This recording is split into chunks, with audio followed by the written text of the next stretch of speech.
Something was wrong with Prince William. Terribly wrong. And it happened in a place where no one ever imagined the future King of England would be vulnerable. During an intimate, private family gathering where laughter had barely faded from the room when everything changed. People who were present that evening still described the same thing. Before we continue, please hit the like button, subscribe to the channel, and turn on the notification bell for updates. A sudden silence. A shift in the air. A look exchanged between Catherine and one of the senior aides that said more than any words could. And then William's hand, steady, strong, disciplined, began to tremble. Most people would have missed it. Catherine didn't. Let me ask you this. If you were standing in front of someone you loved, someone you depended on, someone whose strength had always been the bedrock of your family, and you saw their expression suddenly collapse into fear, what would you do? Because that's exactly what Catherine faced. She saw something she had not seen in years, the unmistakable flicker of genuine distress on William's face. Not stress, not fatigue, not nerves. Something deeper, something physical, something frightening. And it happened fast. Too fast. One moment, he was smiling politely as he listened to Princess and recount a quiet childhood memory. The next, his jaw clenched, his posture stiffened, and he pressed a hand lightly, almost instinctively, to his chest. A tiny movement, barely noticeable, yet it changed everything. A private family event instantly became the scene of an emergency. But what exactly triggered it?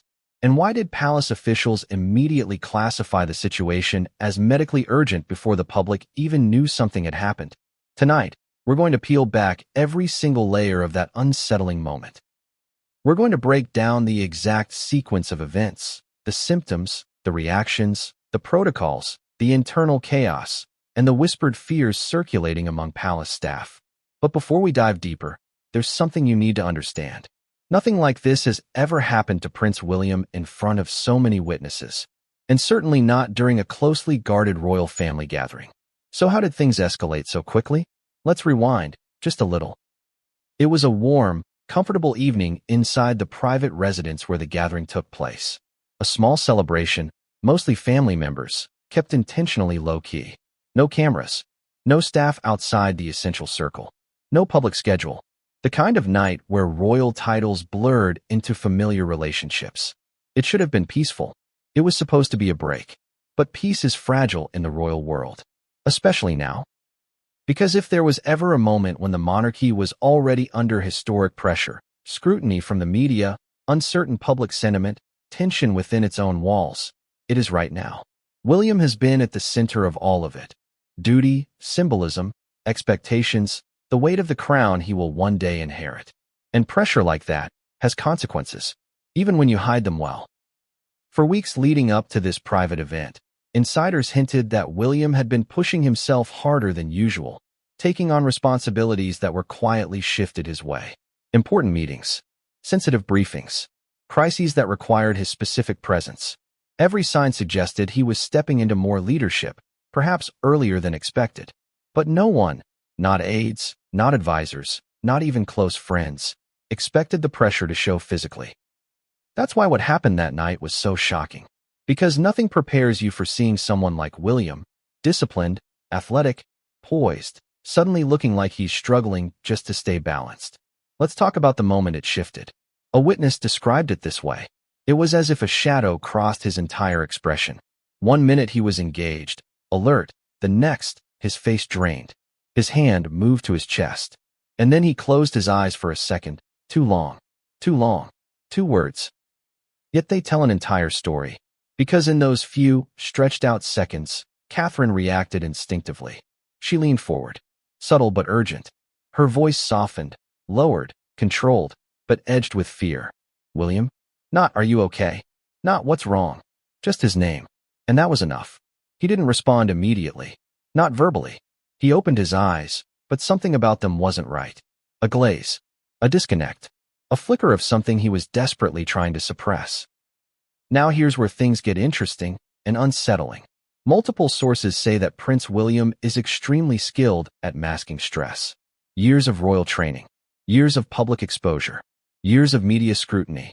He knows how to steady his breath, neutralize his expression, regain composure in seconds. It's instinctive. But on that night, He couldn't mask it. And that's the first red flag. Because if someone like William cannot hide a physical reaction, the situation is serious. So Catherine made a decision, instantly. She caught the eye of a senior aide across the room. Not a full gesture, not a dramatic signal, just a single look. A look that every well-trained royal aide immediately understands. A look that means, move. Now, the aide slipped out of the room, moving so quietly that most of the family didn't even notice. Moments later, the senior medical personnel, always stationed within discreet proximity during royal gatherings, were alerted. The protocol is designed to be invisible. No panic, no alarms, no raised voices, just a quiet tightening of internal communication. Here's where the timeline becomes crucial. From the moment William first placed his hand on his chest to the moment the medical evaluation was ordered, less than 90 seconds had passed. 90 seconds. That tells you everything. What does that say to you? That they overreacted? Or that this was something they had been watching for? Because palace medical teams do not declare urgent evaluations unless there are pre-existing concerns or clear emergency symptoms. And it wasn't just the chest pressure. Witnesses noticed other details. A slight tremor in his fingers. His breathing quickening briefly. His complexion paling around the jawline. Individually, maybe nothing. Together? A warning. And Catherine knew it. She reached for him. Not dramatically, not publicly, but with a subtle, steadying touch on his forearm. Supportive. Protective. Terrified. She whispered something to him, but no one caught the words. Whatever she said, he responded only with a small nod. A nod that didn't reassure her. Now, some might wonder, why didn't they stop the event immediately? Why didn't everyone rush out? Why wasn't a full emergency protocol activated? Because that's not how the royal system operates. The public never sees panic. Even behind closed doors, order must be preserved. Quiet urgency replaces chaos. Controlled movement replaces speed. And yet, beneath the surface, anxiety rippled through the room. Princess and paused mid-sentence. Prince Edward turned his head sharply. A young relative froze, sensing something wrong without understanding it. You can always feel when something is off, even if you can't explain it. Now here's where the story gets even more intense. As the medical team discreetly approached, William didn't resist. He didn't insist he was fine. He didn't brush it off, as he normally would. He simply said, "Give me a moment." But his voice wasn't steady, and that frightened Catherine more than anything else. Because Prince William doesn't show weakness. Not in public, not in private, not even with family. Yet at that moment, he wasn't trying to hide anything. Let that sink in. What does it mean when the next king of England stops pretending he's okay? What does it tell you about the severity of his symptoms? But here's where the real twist begins. Because while the family tried to maintain calm, palace insiders noticed something else, a detail the public didn't learn until much later. This wasn't the first sign. In the weeks leading up to the event, William had experienced smaller, subtle episodes, moments dismissed as fatigue, stress, or simple overexertion. Nothing major, nothing alarming, but enough that those close to him began to worry quietly. Still, no one expected this. And that's why the emergency evaluation was ordered so quickly. Not a precaution, not a formality, a genuine emergency. Now imagine the atmosphere in that room. A future king experiencing frightening symptoms. His wife trying to hold herself together. Doctors quietly entering the space. Staff exchanging tense, practiced glances. Family members pretending everything was normal while their eyes betrayed the truth. And silence. Heavy, suffocating silence. Because when something happens to a royal, especially someone as central as William, every second becomes a calculation. Every decision is weighted with symbolism. Every reaction is watched. But through that silence, there was one more detail that caught everyone off guard. A whisper. An aide, leaning toward another member of staff, said softly, "This is worse than we thought." Worse than they thought. The words spread quietly among the internal circle. And suddenly, the mood shifted from concern to fear. So what made it worse? What symptom appeared that pushed everything over the edge? What did Catherine see that caused her expression to change from worry to dread? It started with a look. A single, fleeting glance between Catherine and William, barely noticeable to anyone else in the room. But to her, it spoke volumes. 1 second he was engaged in polite conversation. The next, something inside him snapped. His hand hovered near his chest, a subtle tremor betraying a body trying to hold on to control. Have you ever seen someone you admire falter for just a second? That second that feels like an eternity? That's what Catherine saw, and the room froze in an imperceptible way, as if time itself hesitated. The private gathering had been carefully planned, low profile, intimate. A family dinner, meant to be comforting, a rare night of relative normalcy for the royals. Laughter trickled across the polished table, anecdotes exchanged, soft smiles lighting the room. The walls themselves seemed to breathe calm and warmth. And then came the shift. It was subtle at first, a slight blanching of the face, a hesitation mid-sentence. William's hand twitched, almost imperceptibly, but Catherine caught it. That second, that subtle motion, triggered everything. She leaned forward, voice soft yet commanding. "William?" No response. Not verbally. Just his eyes, wide for a heartbeat, reflecting fear, exhaustion, something deeper than the room had ever seen. The atmosphere thickened. Conversation stuttered. Princess and, mid-story, stopped, noticing something she couldn't yet define. Prince Edward's head swiveled sharply toward William, uncertainty written across his face. Even the youngest in attendance sensed it, the subtle tension, the shift in energy. One aide, positioned near the periphery, caught Catherine's silent signal. The look said, "Move now." In the palace, a single glance can convey more than words ever could. Within seconds, the aide slipped toward the private medical wing, moving so quietly that no one noticed. And that's when the emergency protocols began, quietly, efficiently, imperceptibly. The medical team, stationed always nearby for such eventualities, prepared to act. There were no alarms, no raised voices, no sudden panic. Only the tense, controlled urgency that characterizes royal operations behind closed doors. But why did this happen? What was it that William felt? What sudden pain, what overwhelming sensation, forced him to betray his normally composed exterior? Sources later revealed that in the weeks preceding the event, William had experienced smaller, almost dismissible episodes. Fatigue, minor discomfort, subtle tremors. Nothing severe enough to warrant alarm. But those close to him noticed, and quietly, in private, began to worry. Yet, no one expected this. The first moment of clear, undeniable alarm came when William's hand moved to his chest. Just that small gesture, a movement so human, so raw, it was impossible to mask, was enough to escalate the situation. Catherine's instincts kicked in. She reached for him, not dramatically, but with the kind of protective touch reserved for emergencies only a spouse can intuitively sense. "Are you okay?" she whispered, though not in full panic, a balance of fear and composure in her tone. He shook his head slightly, just enough to indicate discomfort, then pressed his hand more firmly to his chest. His breathing became shallow, measured, controlled, but too rapid to be normal. A subtle tremor ran along his fingers. A faint pallor swept across his jawline.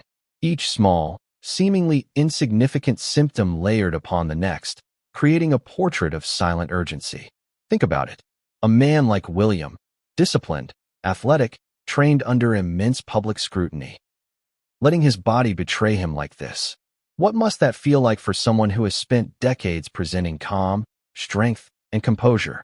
The room, though outwardly calm, began to react. Discreetly, Princess Anne's gaze sharpened, Prince Edward's posture stiffened, aides subtly shifted. Nobody spoke of panic, but tension crept into every corner. Even the walls seemed to sense it, as if the house itself could feel the disturbance in its usually predictable rhythm. It's important to understand the gravity of the moment. Palace medical teams do not declare emergencies lightly. Less than 90 seconds had passed from the first tremor to the order for an immediate medical evaluation. 90 seconds. That's all it took. Imagine watching someone you trust implicitly falter, knowing every second could matter. That's the fear Catherine faced. And the fear extended silently to those surrounding her, bound by the dual responsibilities of family loyalty and royal protocol. As the medical team approached, William did something unexpected. He didn't resist. He didn't insist he was fine. He simply whispered, barely audible, "Give me a moment." His voice was steady enough not to alarm outsiders, yet the subtle tremor betrayed the truth. Catherine responded, holding his gaze, silently measuring his condition.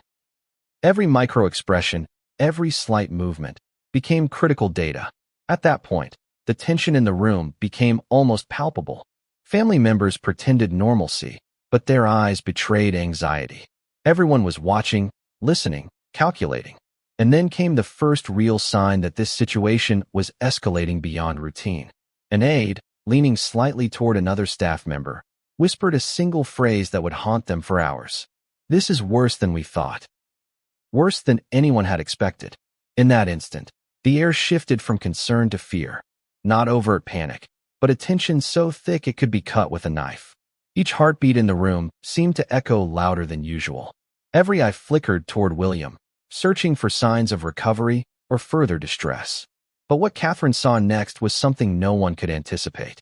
A subtle flicker in William's eyes, a momentary disconnect, a flash of something he was desperately trying to suppress. For a man so skilled at masking emotions, trained to remain poised under pressure, the inability to conceal his fears spoke volumes.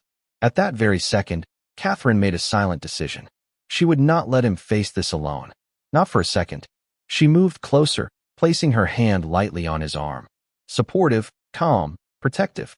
But underneath it, pure fear. "Do you understand what it's like to watch someone you love experience such vulnerability? Especially someone who has always been a pillar of strength?" The following minutes were a blur of controlled urgency. Medical personnel, trained for discretion, moved efficiently. Staff adjusted positions. Blocking sightlines where necessary, ensuring that the family appeared calm while handling an escalating crisis. Conversations stalled. Laughter vanished. The soft, comforting warmth of the gathering became tense, charged with unspoken alarm. And yet, amidst the chaos, William remained composed enough to not alarm the public. If anyone had been watching, a royal training, years of experience, and a deep understanding of public perception all collided in those few, critical moments. But behind closed doors, the truth was unmistakable. William was in trouble. Something had shifted in his body, his mind, or both. And what happened next? What symptoms manifested after the initial tremor? Would not only shock those present, but ultimately shape the narrative of this private gathering for years to come. Because the episode didn't end there. Not by a long shot. A symptom, subtle at first, began to escalate. A trembling, a fleeting pallor, a shallow breath. The kind of physical cue that might go unnoticed in public but is immediately alarming to anyone who knows the person intimately. Catherine noticed it instantly. Others began to notice too. And the realization hit everyone like a cold wave. This was not a minor episode. This was an emergency. And as the first medical tests were administered discreetly, whispers began to circulate among aides and staff. Concerns that had been brewing privately, now confirmed by what they could see with their own eyes. This was not something that could be hidden, not something that could be ignored, not something that could be dismissed. And yet, despite the seriousness, the family maintained outward calm. Royal poise dictated it. Calmness projected to the outside world is as critical as any medical intervention. But what Catherine saw in William's eyes told her the truth. The calm was fragile, and it could shatter at any moment. Seconds stretched into minutes. The private gathering, meant for warmth and celebration, became a tense waiting room for uncertainty. Every sound seemed louder, every movement more significant, every pause pregnant with anticipation. Then came the whisper, one aide to another. "This is worse than we thought." Those words, repeated quietly, echoed the growing fear. And yet, despite the anxiety, everyone followed protocol. Every step, every measure, every intervention had been rehearsed for years, though never under these precise circumstances. And Catherine realized, the next few moments could define everything. The health of the future king, the stability of the monarchy, the emotional endurance of the family. It wasn't just that Prince William collapsed, or appeared to, during that private family gathering. It wasn't merely the trembling hand or the sudden pallor that left Catherine frozen in fear. What made this moment truly alarming was that this incident was not entirely unexpected. That's right. Behind the closed doors of the palace, hidden from the public, there had been whispers, episodes, small warning signs that William's body had been signaling for months, perhaps even years. Moments that aides and close friends had quietly noted, but never allowed to escape into the public eye. Have you ever had a friend or a loved one who seemed perfectly fine until suddenly they weren't? And looking back, all the tiny signs were there. If only you had noticed them? That's exactly what happened here. Sources familiar with William's personal schedule revealed that in the weeks leading up to this gathering, he had been pushing himself harder than anyone realized. Early morning briefings, late-night strategy sessions, travel between estates and official engagements, and endless media appearances, all piled atop the responsibilities of being heir to the throne. And then came the subtle signs. A fleeting dizziness in the morning, a sharp, unexplained headache during private meetings, a tremor that seemed minor but recurred more often than usual. Individually, these could be brushed off as normal stress. High-pressure roles come with high stakes and a high level of strain. But the pattern was there. One close aide, speaking under the condition of anonymity, revealed he'd never complain. Never. But if you paid attention, you could see it. The way he'd pause mid-step, or rub his temple briefly, or just stare off into space for a second longer than usual. Small things, but they added up. Why did no one speak publicly about it? Because in the royal world, appearances matter more than you can imagine. A future king cannot be seen as weak. Vulnerability is acceptable, perhaps, within the family circle, but never beyond. And medical histories, especially those that might hint at chronic or recurring issues, are fiercely guarded. So yes, there was history here. Hidden, private, confidential. A pattern that the public would never know until that night. Even the closest royal watchers had no idea. Publicly, William was the picture of health. Athletic, disciplined, composed. He runs marathons. He trains with military precision. He's fit, strong, and energetic. But behind that public image lay a quiet tension between duty and physical limitation. And that tension had been building. Sources indicate that several minor incidents had occurred over the past year. A fainting episode during a high-level briefing, quickly written off as fatigue. A sudden shortness of breath during a private walk in the estate gardens, unnoticed by most, but logged in private medical notes. Medical staff have long insisted that these were minor, not a cause for concern. But sometimes, minor warnings are the first whispers of something major. Catherine, ever observant, had noticed some of these signs herself. Subtle changes in posture, small tremors, fleeting expressions of discomfort. She had quietly urged rest, better diet, reduced schedule, but the duties of a future king cannot easily be postponed. Every royal engagement carries weight, symbolism, expectation. And William bore it all with near superhuman composure. Until that night. It's worth asking, what happens when a person trained to hide weakness suddenly cannot? What does it do to those around them? Because that evening, everyone present could feel it. The tension, the fear, the inevitability of something serious happening. In hindsight, palace insiders say the private gathering was almost a trigger event. A perfect storm of stress, fatigue, and underlying medical vulnerabilities collided with the natural emotional energy of family interactions. One aide recounted, there were little things that night. William paused mid-sentence more than once.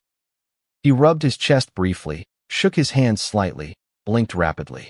If you weren't paying attention, you'd miss it. But Catherine caught everything. And that's when she knew something was seriously wrong. And yet, that was only the beginning. What makes hidden medical histories so dangerous is their invisibility. To outsiders, nothing seems amiss. To colleagues and staff, it's easy to rationalize stress, jet lag, a hectic schedule. To family, it's even more complicated. Because the emotional stakes are higher, and the fear of overreacting or causing panic often delays action. But there's another layer. William's private physicians have long debated his medical profile internally. A mix of stress-related physical symptoms, minor cardiovascular irregularities, and occasional neurological episodes. Each episode on its own might seem minor. But together, as they compound under ongoing pressure, they form a pattern. One that can suddenly manifest in a way that is dramatic, frightening, and potentially dangerous. Imagine standing in a room, watching someone you love, someone who has always been a pillar of strength, falter. Your heart races. Your instincts scream to act. And yet, you are trained to remain calm, to manage appearances, to wait for professionals to intervene.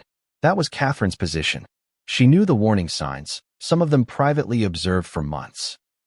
She knew the pressures William faced, and now she was watching the culmination of it all unfold in real time. What makes this revelation so compelling and terrifying is the secrecy. For decades, the royal family has maintained an ironclad control over medical information. Even minor injuries or illnesses are often hidden from the public eye. But the fact that these small incidents were quietly documented by insiders shows that there was an awareness that something could escalate. And escalate it did. As William's tremors intensified and his pallor deepened, the medical team moved closer. Their presence was discreet, almost invisible, but their expressions were not. The lead physician's jaw tightened ever so slightly. A micro-expression, but telling. To anyone watching closely, it was clear this was serious. The aides, trained in silence and discretion, began implementing emergency protocols quietly. Chairs were shifted, lines of sight adjusted. The future king needed space, and privacy, and protection. Meanwhile, Catherine never let go of his arm. Her hand was steady, reassuring, even as her mind raced. She whispered softly, words lost to outsiders, words meant only for him, words meant to anchor him, to remind him, subtly, that he was not alone. And the family? They remained calm outwardly. But inwardly, the storm was raging. Eyes flickered, breaths caught. Each family member, even the youngest, sensed that the normalcy of the evening had evaporated. It's worth pausing for a moment to consider the weight of that. A royal gathering, meant for joy, now transformed into a crucible of tension. The heir to the throne, suffering from symptoms known privately but never publicly, facing his own vulnerability in front of family. The balance between secrecy, duty, and care hanging by a thread. And yet, even as the medical team prepared to intervene, there was a deeper, unspoken question looming over everyone present. How serious is this, really? Could it be something minor? Or is this the first visible sign of a much larger, hidden issue? No one knew for certain. And that uncertainty, that tension, that fragile line between control and crisis, set the stage for what would come next. Because the hidden history wasn't just about minor incidents. It was about a pattern. One that would culminate that night, catching even the most prepared aides off guard. And the most shocking part? One symptom, subtle and almost dismissible earlier, would suddenly take center stage, forcing everyone in the room to confront the terrifying reality. This was no ordinary episode. The room was alive with chatter, soft laughter, and the gentle clinking of glasses. It was the kind of evening designed for warmth and connection. A rare private gathering, far removed from the glare of cameras and the prying eyes of the public. But even in these moments, the air inside a royal residence is never truly ordinary. There is a rhythm, a subtle choreography, where every movement, every glance, every word carries weight. And on that night, the rhythm would be violently disrupted. Have you ever been in a room where everything feels normal, until suddenly it isn't? That sudden shift, the one that freezes your gut, that makes time itself seem to slow, is exactly what happened. Guests were seated around a long, polished table, the kind that reflects light softly from a chandelier above, creating a golden glow that bathed the room in warmth. Conversations flowed, Prince Edward joking quietly with his cousin, Princess, and sharing a story from decades past, laughter peppered with gentle smiles. Catherine sat near William, her posture poised, her expression serene. Everything appeared calm, but appearances can be deceiving.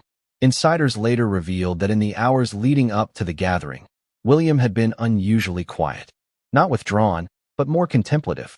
He listened carefully, smiled politely, responded succinctly. Nothing alarming, at least not to the casual observer, but subtle enough for those who knew him best to notice.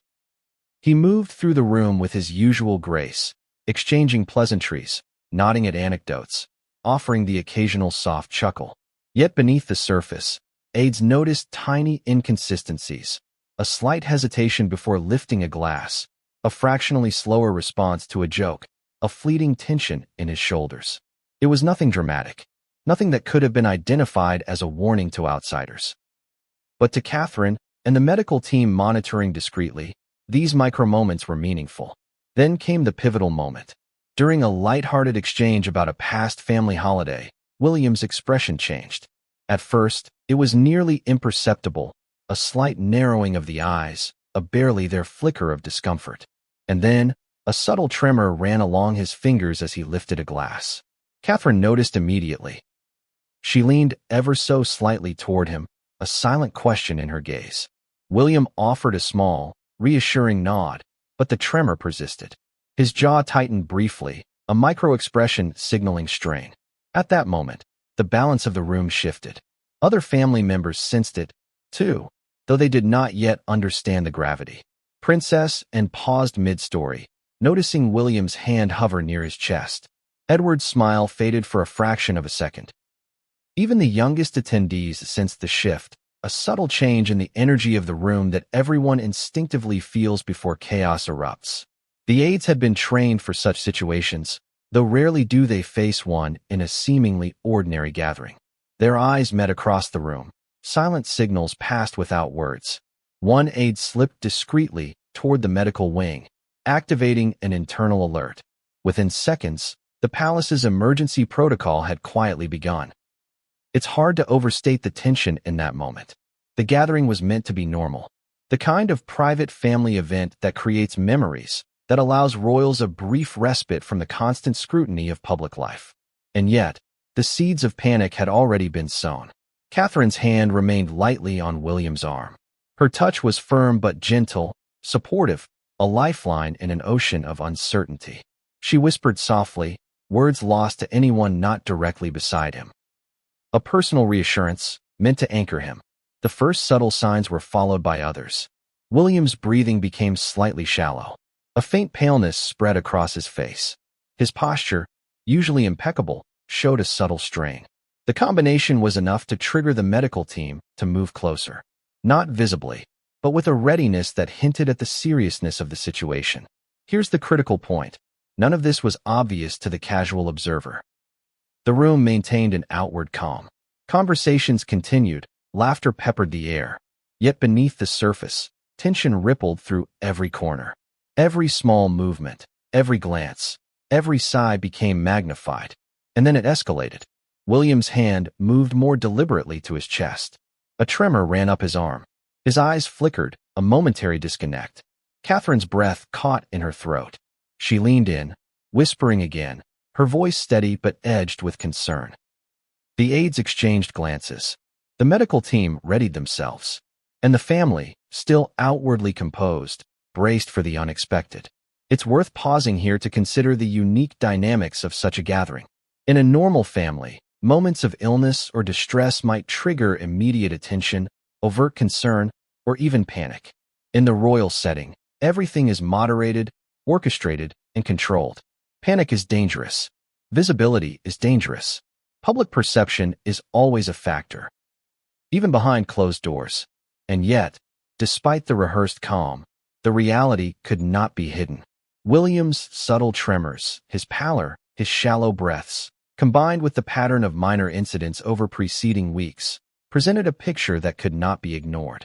The medical team acted, aides prepared, and Catherine's focus never wavered. But the family was not the only one impacted. The household staff, often trained to notice details that even royals might overlook, began to register the shift. Subtle movements, changes in tone, the way William carried himself, small cues that hinted at a deeper issue. Their training dictated discretion, but their instincts screamed alarm. And then came the micro-expression that changed everything.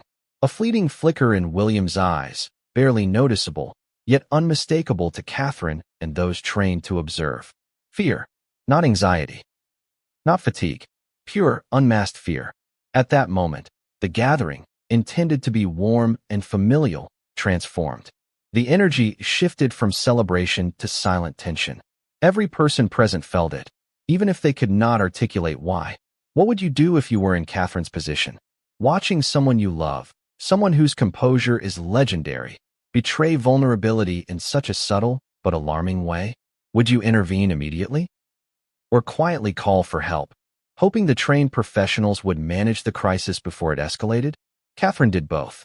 She maintained her composure, providing support and reassurance to William, while simultaneously signaling aides to initiate discreet medical evaluation. Her experience, intuition, and understanding of protocol allowed her to navigate the terrifying moment with calm precision. And yet, even as the medical team approached, the tension escalated further. William's subtle tremors increased. His pallor deepened. His shallow breaths became more pronounced. A witness later described the scene. It was as if the entire room was holding its breath. Nobody dared move too quickly. Nobody dared speak too loudly. But everyone was aware. This was serious. Very serious. The aides, trained to detect emergencies, confirmed it silently to one another. The future King of England was experiencing a medical episode that required immediate attention. And then came the whisper, an aide leaning toward another, quietly. "This is worse than we thought." Those words, soft and almost inaudible, reverberated in the minds of those who heard them. Fear had now replaced concern. The room, still outwardly calm, had become a crucible. Every movement, every breath, every whisper contributed to a growing tension that could not be contained. And at the center of it all, William remained. Trembling, pale, breathing shallowly, yet still striving to maintain composure. Imagine being a palisade in that room. Every eye is on William.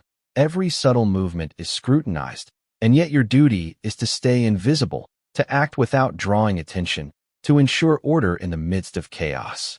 That was the reality behind those ornate walls on the night William's health episode shocked everyone present.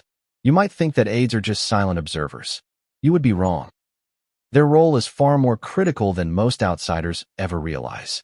They are the unseen guardians of royal stability, the first line of intervention, the interpreters of subtle signals.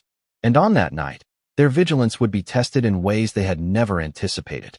It started with a signal, a small, almost imperceptible gesture from Catherine. A flick of her wrist, a narrowing of her eyes. A movement so subtle that anyone not paying close attention would have missed it entirely. But to the trained aides, it meant one thing: immediate action. One senior aide, speaking under strict confidentiality, later described the moment. "As soon as Catherine glanced at me, I knew. Something was wrong. He wasn't okay. And we had to respond quietly, without alarming anyone else. That's how we've been trained." But this was beyond anything I've seen. Within seconds, the emergency medical team was discreetly summoned. Doors were opened silently, pathways cleared without anyone noticing. Staff moved like shadows, orchestrating a response that had been rehearsed countless times in drills, but never with the future king actually in distress. Here's a detail the public would never have guessed. Aides noticed something before anyone else did. While William's hand clutched his chest and his breaths were shallow, there was another symptom. A subtle twitch along his jawline, almost invisible, almost dismissible, but to the aides, a flashing red warning. It's one thing to manage appearances when the situation is minor.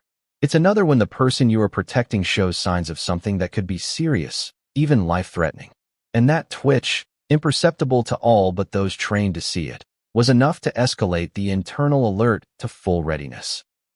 By now, the family was aware something was amiss, but they did not yet understand the extent. Catherine remained close to William, whispering reassurance, while simultaneously coordinating with the aides through subtle gestures. Princess and noticed a tension in her brother's posture, but interpreted it as fatigue. No one could have predicted the complexity of what was unfolding. The aides moved quickly, silently, but meticulously. Chairs were shifted, lines of sight were adjusted, and the room was subtly rearranged to give William space without drawing attention. Staff whispered quietly to each other, exchanging critical information in a language almost invisible to anyone outside their ranks. One aide later recalled, "It was like watching a storm contained in a room. Everything was calm on the surface, but beneath it, tension was electric. We all knew that any misstep could escalate things further." Meanwhile, William tried to maintain composure. The tremors in his hands persisted. His breathing, though controlled, was faster than normal. He offered brief nods and faint smiles, attempting to reassure both Catherine and the other family members, but every subtle movement betrayed the truth. He was struggling. Behind closed doors, aides confirmed what had long been suspected. William's minor episodes over the past weeks were not isolated. They had been warning signs, small red flags that only someone paying close attention would notice. And now, the culmination had arrived in the form of a visible health episode, no longer easily concealed. As the medical team assessed him, aides were instructed to maintain the illusion of normalcy. Public appearances may be private in that context, but perception still matters, even within the family circle. The aides managed to communicate subtle cues to each other. He needs support. Watch his breathing. Keep everyone calm. Every gesture, every eye movement carried critical weight. And then came the detail no one outside the palace would ever have expected. One aide noticed a symptom that was not yet officially recognized, a faint twitch in William's left foot, almost imperceptible beneath the table. It was subtle, fleeting, and could have been dismissed as nervousness. But the aides knew better. Small, seemingly insignificant symptoms often foreshadow bigger issues. And in that moment, the aides realized the episode could escalate rapidly if not carefully monitored. This knowledge created a paradoxical tension. On one hand, the aides had to act, sometimes with the speed of an emergency response team. On the other, any visible action could alarm the family, disrupt the gathering, or risk public perception if anything leaked. It was a delicate balance of urgency and discretion, one that tested every ounce of their training and experience. One aide described the internal chaos. We were all thinking at once. Is this cardiac? Neurological? Stress-induced? What's causing it? And yet we couldn't panic. We had to act calm, coordinated, invisible. At the same time, Catherine remained an anchor, whispering reassurance to William. She moved with precision, her presence a stabilizing force. Her ability to read his micro-expressions, to anticipate his needs before he expressed them, was critical. While the aides and medical team orchestrated their quiet intervention, William's condition fluctuated. Tremors in his fingers intensified slightly. His breathing became irregular. Pallor spread subtly across his face. And yet, he continued to maintain composure outwardly. The contrast between his inner struggle and his external poise heightened the tension for everyone in the room. Aides observed and adjusted continuously. They provided silent updates to one another, using gestures and subtle eye contact to coordinate interventions. Every micro-movement mattered. A hand on a shoulder, a slight shift of a chair, a whisper behind a hand. These small actions, invisible to most, ensured that William's distress did not spiral into chaos. And then, the moment that would be remembered by those aides, the micro-expression that confirmed their worst fears. A flicker in William's eyes, almost imperceptible, signaling a deeper, more serious symptom, one that made even the most seasoned staff pause internally. At that point, the aides realized this was beyond a simple episode. This was a situation that could have far-reaching implications, not just for William's immediate health, but for the stability of the family gathering, the morale of everyone present, and the potential ripple effects for the monarchy itself. They watched, ready to act, while also maintaining calm. Their training allowed them to anticipate scenarios, to prepare for sudden changes, but nothing could fully prepare anyone for the weight of witnessing the heir to the throne in visible distress. And then came the whispered words that would later be repeated quietly among aides. "This is worse than we thought." Those 4 words carried more weight than anyone outside the inner circle could imagine. Fear, concern, and the knowledge of a hidden medical history collided in that single statement. What no one yet realized was that the symptoms were about to intensify, that the subtle signs the aides had been monitoring for months would culminate in a moment that would shock even those trained to anticipate emergencies. Catherine had seen it coming. Not the exact moment, not the sudden tremor in William's hand, nor the pallor that swept across his face.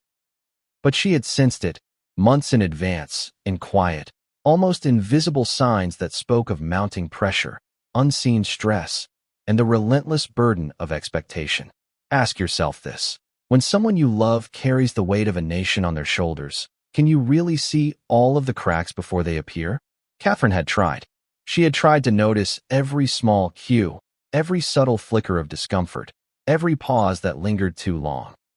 She had tried to intervene gently, lovingly, without imposing. But the truth is, the burden William carried was immense, sometimes even for her, standing so close. Months earlier, Catherine had started observing the subtle changes in his behavior, little things that no one else would notice. The way he would linger in a room after an engagement, staring silently, as if replaying every detail in his mind. The way his hands occasionally trembled after long days filled with meetings, ceremonies, and public appearances. Small lapses in focus, brief sighs, micro-expressions of fatigue. On the surface, William appeared his usual self. Polished, poised, athletic, composed. But Catherine had learned to read between the lines. She had learned that the public image is often a mask, and behind it, even the strongest men can fracture under relentless expectation. Catherine's fear wasn't sudden. It had been building, accumulating like storm clouds over weeks and months. She had seen his schedule, understood his responsibilities, witnessed the unending stream of engagements and obligations. Every high-profile appearance, every public smile, every carefully curated media moment was part of a performance, a constant exercise in control. And control, she knew, has its limits. She had tried to intervene quietly, suggesting rest, offering private moments of calm, encouraging him to step back from certain duties. But the duties didn't pause. The responsibilities didn't wait. And William, ever determined, continued to push himself further, suppressing any visible sign of weakness. In the weeks leading up to that fateful gathering, Catherine noticed other troubling patterns. Brief headaches, subtle tension in his shoulders, a fleeting but persistent paleness that seemed to come and go without explanation. These weren't dramatic symptoms, nothing that could be classified as alarming on their own. But together, they painted a picture Catherine could not ignore. She confided in one trusted aide, speaking in hushed tones. "I don't want to overreact, but I feel something is building, something he's trying to hide.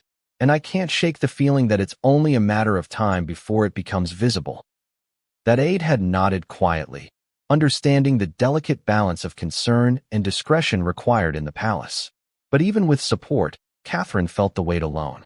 The responsibility of watching over a future king, of anticipating his needs, of reading the silent signals of his body, was almost unbearable. Then came the night of the gathering. Catherine had sensed tension in William's demeanor from the very moment they arrived. Not overtly, not visibly alarming, but a subtle stiffness, a controlled energy, a focus that felt heavier than usual. She had whispered encouragements quietly, leaned close during the early moments, and tried to create a calm environment around him. But despite her efforts, the signs persisted. And in the span of a few minutes, the subtle hints of stress transformed into something undeniable. The tremor in his hand, the pallor on his face, the shallow, controlled breathing. Catherine's fear crystallized. This wasn't fatigue. This wasn't simple stress. Something more serious was happening. And she knew that the aides, the medical team, the family, they were all relying on her to remain calm, to provide a stabilizing presence. She whispered his name softly. "William, are you okay?" He responded with a faint nod, but it was not reassuring. She could see the effort it took him to maintain composure, to mask the growing discomfort, to continue engaging in polite conversation while his body signaled otherwise. Her mind raced, recalling all the subtle warning signs she had noticed over the months. Every micro-expression, every fleeting pause, every trembling hand. It all converged in this one moment. And now she had to act, balancing urgency with discretion, concern with composure. Every second mattered. Every gesture mattered. Every whispered word carried weight. Catherine moved closer, her hand steady on his arm, providing silent reassurance while signaling to aides to remain vigilant. She had to remain calm, not just for William, but for the entire family. One misstep could escalate the situation, draw attention, and potentially compromise both his health and the image of the monarchy. Catherine's fear was compounded by the knowledge that the public would never see these moments. They would never understand the internal tension, the quiet panic, the orchestrated calm that concealed genuine alarm. And yet, she knew the stakes. William's health was not just a personal concern. It had implications for the family, the monarchy, and the nation. As the medical team approached, Catherine's mind raced through the months of observation, the subtle warnings she had tried to interpret, the quiet fears she had kept to herself. She realized that all those moments had led to this instant, where her vigilance, intuition, and emotional strength were more crucial than ever. And then came the flicker in William's eyes, the moment that confirmed her worst fears. It was brief, almost imperceptible, yet unmistakable to someone who had been observing him closely for years. A shadow crossed his expression, a silent signal of escalating distress. Catherine's heart raced, but her face remained composed. She whispered again, words lost to anyone outside their immediate proximity. But the message was clear: stay with him. Support him. Remain steady. The aides, trained to detect these microsignals, acted accordingly. Chairs shifted. Pathways cleared. Lines of sight adjusted. The medical team prepared to intervene, quietly, efficiently, invisibly. Yet Catherine remained the anchor. Her presence, steady, calm, unwavering, provided a lifeline not just to William, but to the entire room. Every subtle movement, every whisper, every glance reinforced the message: he was not alone. But the fear did not dissipate. Not entirely. Catherine knew that this episode was more than a momentary incident. The subtle patterns she had observed for months had converged into a visible, undeniable health event. And the implications of what was happening, and what might come next, were profound. She could feel it. The tension in the room. The quiet alarm among aides. The subtle but unmistakable readiness of the medical team. And beneath it all, the weight of responsibility pressed down on her. And then came the moment that would define the night. A subtle shift in William's posture, almost imperceptible, but enough to signal the onset of a more serious symptom. It was the kind of micro-expression that aides are trained to notice, but that the untrained eye would miss entirely. Catherine knew immediately. The situation was escalating. The moment the emergency medical team stepped into the room, everything shifted. The air, already thick with tension, became almost electric. Their presence was discreet, almost invisible to anyone not trained to notice. But for Catherine, the aides, and William himself, it was a signal that the situation had escalated from troubling to critical. Ask yourself this. Have you ever felt that sudden jolt when trained professionals arrive during a crisis? That instant where calm competence meets silent urgency, and you realize the stakes are higher than you thought? That was the energy in the room. The doctors, a small, elite team, moved with precision. Each step, each gesture, measured. Nothing was wasted. No words were shouted. No alarms sounded. Everything was orchestrated to preserve the calm of the family gathering while providing immediate intervention. Catherine remained close to William, her hand lightly resting on his arm. Her presence was both reassurance and anchor, her composure a stabilizing force amid rising tension. She whispered softly, reminding him to stay calm, to focus on her voice, on her presence. William tried to steady his breathing, conscious of the onlookers, aware of the family, of the aides, of the subtle scrutiny of every micro-expression. But even as he attempted control, the tremors in his hands persisted. A subtle, almost imperceptible pallor swept across his face. Every shift in posture, every small movement, was now critical. One aide whispered to another, "Check his pulse. Look for irregularity." Another quietly noted the subtle twitch in his jaw, a symptom overlooked by the family but clearly visible to trained eyes. The doctors observed silently, exchanging nearly imperceptible glances, coordinating without words. Every moment was a calculation: what to monitor first, how to adjust positioning, which symptom demanded immediate attention. The lead physician approached, placing a reassuring hand on William's shoulder, maintaining eye contact without alarming anyone else. A subtle nod from Catherine indicated consent and trust. William inhaled deeply, focusing on her calm voice, attempting to mask the rising concern that gnawed at his chest. Insiders later revealed that the doctor's initial assessment focused on a series of rapid observations: pulse, breathing, skin tone, micro-expressions, subtle tremors, and posture.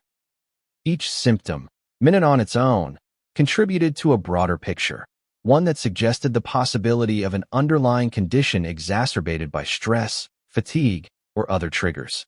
The aides moved silently, adjusting seating, clearing pathways, and ensuring the medical team had access without disrupting the family.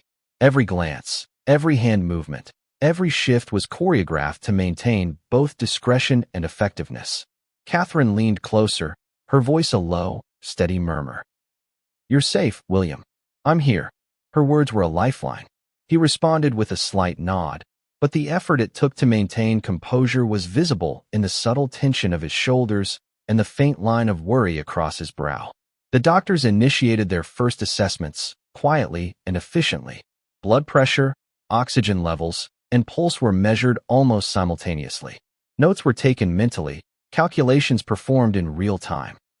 Every micro-observation fed into a mental checklist, a predictive model of potential outcomes, interventions, and risk levels. And then, a subtle but alarming discovery: a minor irregularity in pulse rhythm. Not drastic, not immediately dangerous, but enough to warrant close monitoring. It was the kind of finding that could escalate if left unchecked, and the aides recognized its significance immediately. Another aide, observing from a discreet distance, whispered, almost to themselves, "This is serious, more serious than we realized." The room maintained outward calm. The family engaged in polite conversation, laughter carefully measured, smiles steady. Yet beneath the surface, everyone was acutely aware. William's condition demanded vigilance. Each movement, each micro-expression, each subtle shift in color or tension was critical. William's eyes flickered toward Catherine, seeking reassurance, focusing on her presence. Her hand squeezed gently, a silent message. "You're not alone." The future king's composure was remarkable, but the strain was evident. Tremors persisted. Breathing was controlled but shallow. Every moment was a negotiation between effort and endurance. The doctors exchanged a brief, nearly imperceptible nod. It was a signal that they were ready to escalate intervention if necessary. They began more detailed assessments: heart rate variability, neurological cues, and subtle signs of stress-induced physical symptoms. The room was silent, save for the faint clicks of equipment and the soft murmur of trained voices coordinating observations. Catherine's fear was palpable but contained. She had observed warning signs for months, but seeing them manifest in this way, so suddenly, so visibly, was terrifying. She maintained her composure outwardly, whispering low reassurances, reminding William to focus on her presence, her hand, her calm voice. The aides continued to manage the environment. Chairs were shifted, positions adjusted, and pathways cleared, all without breaking the natural flow of the gathering. Their training allowed them to anticipate William's needs, the potential escalation of symptoms, and the subtle cues from the medical team. And then, the moment that would define the episode. A small, almost imperceptible movement, a slight, rapid twitch in William's fingers, caught the lead physician's attention. It was a symptom that could easily be overlooked, but was significant in context. The aides, trained to notice these details, responded immediately. Adjustments were made quietly. Catherine tightened her hold gently, providing reassurance. The medical team prepared to escalate intervention if the symptom worsened. A silent tension filled the room. The family, unaware of the full gravity, continued to engage politely. The youngest attendees sensed the shift in energy, the subtle undercurrent of concern. The aides remained vigilant, eyes constantly scanning for any sign of escalation. Then, a whispered observation from one aide to another. "The next few minutes are critical. Watch everything." Those words, quiet but urgent, reflected the reality. The emergency evaluation had begun, and every second mattered. The subtle, almost invisible signals that had been building for months were now fully present, converging in a moment that demanded expert intervention. William maintained composure, but the strain was visible. Tremors, shallow breaths, pallor, micro-expressions, all indicated that this was not a minor episode. The aides and doctors worked in harmony, coordinating silently, ensuring that William's safety was paramount. And then, the most alarming sign yet. A subtle shift in posture that indicated the potential onset of a more severe symptom, one that could escalate rapidly if not managed. Catherine noticed immediately, her hand tightening gently on his arm. At that moment, the medical team exchanged a glance, the silent communication saying everything. This was serious. The emergency evaluation was no longer precautionary, it was essential. By now, the initial panic had been contained, or at least carefully managed. The medical team was in place. Catherine was providing unwavering support. and the aides were executing their discreet maneuvers with practiced precision. To any casual observer, the family gathering appeared calm, even normal. But behind the polished walls, a far more complicated story was unfolding. One that didn't match up with the official narrative. A timeline riddled with inconsistencies, gaps, and unexplained moments that only insiders could piece together. Let me ask you this. Have you ever noticed something that didn't make sense, only to realize later that it was a warning sign no one else noticed? That's exactly what palace aides and insiders began to recognize when they reviewed the sequence of events surrounding William's sudden health crisis. It started in the minutes leading up to the incident. According to eyewitness accounts, William had been engaging in polite conversation, smiling occasionally, and responding to anecdotes with his usual calm demeanor. Yet aides later noted subtle microbehaviors, fingertip tremors, slight paleness, irregular breathing, that suggested the crisis had been quietly brewing long before the first visible sign of distress. The first discrepancy in the timeline appeared with the initial recognition of his symptoms. Official statements suggested the medical team was summoned immediately, within moments of William placing his hand on his chest. But aides reported that there was a brief window of approximately 3 to 5 minutes where staff debated internally whether the symptoms were severe enough to escalate. In those minutes, small interventions were made, gentle hand guidance, whispered reassurances, micro-adjustments of seating, all intended to maintain calm while monitoring his condition. Why does this matter? Because those 3 to 5 minutes could have been critical. In a medical context, subtle symptoms that persist without intervention can escalate quickly. A delay